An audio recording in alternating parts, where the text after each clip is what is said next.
दुनिया को कोरोना की दवा देने के लिए क्या कर रहा है अमेरिका? चीन की वैक्सीन इंडोनेशिया के लिए क्यों बन गया है मुसीबत? 100 करोड़ वैक्सीन लगाने की कगार पर पहुंचा कौन सा देश? देखते हैं टॉप 9 कोरोना से जंग। कोरोना वायरस के खिलाफ जंग के लिए अमेरिका ने वैक्सीन के बाद अब दुनिया को दवा देने के लिए खजाना खोल दिया है। जो बाइडेन प्रशासन एंटीवायरल दवा विकसित करने के लिए 3.2 अरब डॉलर देने जा रहा है। अगर यह दवा बनाने में सफलता मिलती है तो कोरोना वायरस संक्रमण के इलाज में बहुत आसानी हो जाएगी। साथ ही यह कोरोना वायरस के खिलाफ पहली कारगर दवा होगी।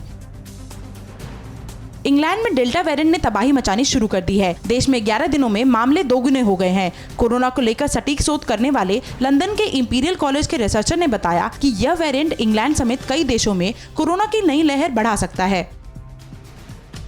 कोरोना के खिलाफ जंग में कट्टर दुश्मन भी एकजुट हो गए हैं। इजराइल ने कहा कि वह कोरोना टीके की करीब 10 लाख खुराक फिलिस्तीन को ट्रांसफर करेगा। दरअसल इन वैक्सीन के इस्तेमाल की अंतिम तारीख जल्द खत्म होने वाली है। इसके बदले फिलिस्तीन इस साल मिलने वाले टीके की इतनी ही खुराक इजराइल को बाद में वापस करेगा। इजराइल अपनी आबादी के 85% वयस्कों को टीकाकरण कर पाबंदियों को हटा चुका है।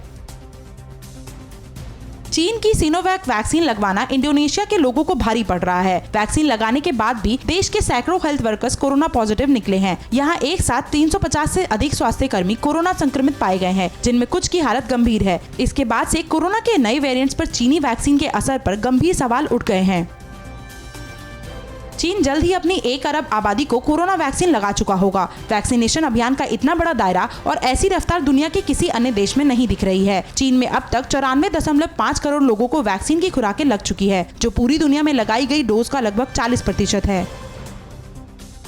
कोरोना की तीसरी लहर को देखते हुए केंद्रीय आयुष मंत्रालय ने बच्चों के लिए खास गाइडलाइन जारी की है। इसमें समय रहते बच्चों में इम्यूनिटी बढ़ाने पर अधिक जोर दिया गया है। एम्स के बाल रोग विशेषज्ञ डॉक्टर एस राजगोपाल ने TV9 भारतवर्ष से खास बातचीत में कहा कि हालांकि बच्चों में संक्रमण कम देखे जा रहे हैं, लेकिन इसके लिए विशेष किट बनाया गया है, जिसके सेवन से बच्चों की इम्यूनिटी को बढ़ाया जा सके। कोरोना संकट से परेशान मजदूरों को राहत देते हुए दिल्ली सरकार ने मजदूरों का न्यूनतम वेतन बढ़ा दिया है। ये बढ़ोतरी करीब 500 रुपए महीने की गई है। इस फैसले की घोषणा करते हुए डिप्टी सीएम मनीष सिसोदिया ने कहा कि गरीब और मजदूर वर्ग के हितों को ध्यान में रखते हुए कोरोना महामारी के दौरान यह बड़ा कदम उठाया गया है। इसका लाभ क्लर्कियल और सुपरवाइजर वर्ग के कर्मचारियों को भी मिलेगा। महाराष्ट्र के बीड में हेल्थ वर्कर्स ने राज्य के डिप्टी सीएम अजीत पवार के काफिले को रोक दिया। जिस वक्त ये घटना घटी उस वक्त उनके साथ प्रदेश के स्वास्थ्य मंत्री राजेश टोपे भी थे। हेल्थ वर्कर्स स्थायी नौकरी की मांग कर रहे हैं। इनका कहना है कि कोरोना काल में उन्होंने लगातार अपनी सेवाएं दी हैं।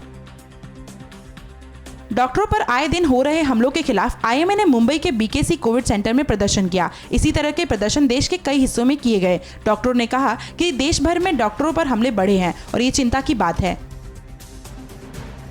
अड़ी सोमवार से शुक्रवार शाम 6 बजे सिर्फ TV9 भारतवर्ष पर।